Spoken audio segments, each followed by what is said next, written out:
Pierre vivait dans le bruit de la ville, le bruit de ses pensées. Il se sentait seul, perdu. Son travail le vidait, ses relations, superficielles. Il cherchait quelque chose, sans savoir quoi. Un jour, il décida de tout arrêter. Il voulait retrouver l'harmonie, la paix intérieure. Son voyage commençait. Pierre choisit la montagne. Loin du chaos, proche du silence. Il marchait, respirait, observait. Il commença à méditer, à observer ses pensées sans jugement.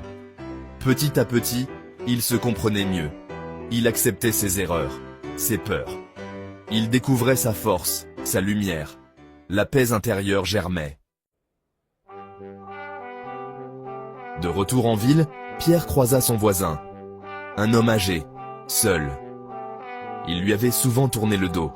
Cette fois, il s'arrêta. Il lui proposa son aide. Un moment de partage.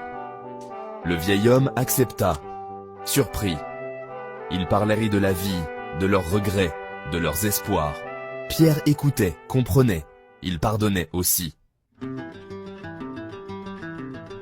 Pierre pensa à son frère. Une dispute ancienne les avait séparés. Un mur de silence s'était installé. Il prit son téléphone. Il appela son frère, sans reproche, sans rancœur. Il demanda pardon, simplement. Le pardon fut partagé. Les larmes coulèrent, libératrices. La réconciliation ouvrait un nouveau chapitre. Section FIV. L'appel de la nature. Pierre ressentait un appel. L'appel de la nature, puissante et bienveillante. Il partit en forêt, seul. Il marchait pieds de nus sur la mousse. Il écoutait le chant des oiseaux, le murmure du vent. Il se sentait connecté, vivant.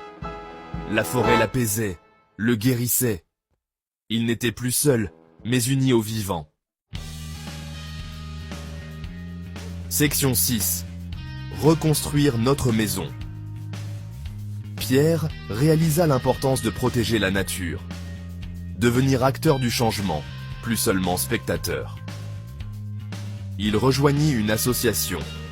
Il planta des arbres, nettoya les rivières, sensibilisa son entourage. Chaque geste comptait, il retrouvait l'espoir. Un futur plus vert, plus juste, était possible. Section 7. Le silence et les étoiles. Une nuit, Pierre contempla le ciel étoilé. L'immensité de l'univers le fascinait, l'imblesse aussi. Il se sentait petit et pourtant relié à tout. Au cosmos, à l'énergie qui traverse chaque chose. Le silence de la nuit amplifiait cette sensation. Une force invisible l'entourait, bienveillante, aimante. Section 8. La présence infinie. Pierre ne cherchait plus de réponse. Il acceptait le mystère de la vie, de la mort, de l'inconnu.